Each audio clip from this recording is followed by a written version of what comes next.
In this visual demonstration, we'll see how to add email signatures in the Outlook iOS or Outlook iPhone app. Open your signature in your browser. Long press anywhere within the signature and carefully copy all of it. Open the Outlook app. Tap on your profile picture, then tap on the settings icon. Tap on the signature option, then long press in the signature box. Tap Paste.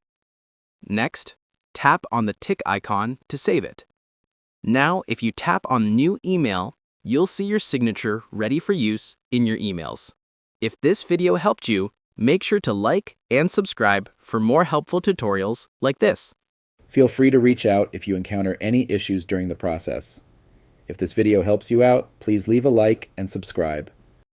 Comment below if you have any questions. If you need further assistance, consider hiring a professional using the link in this video below.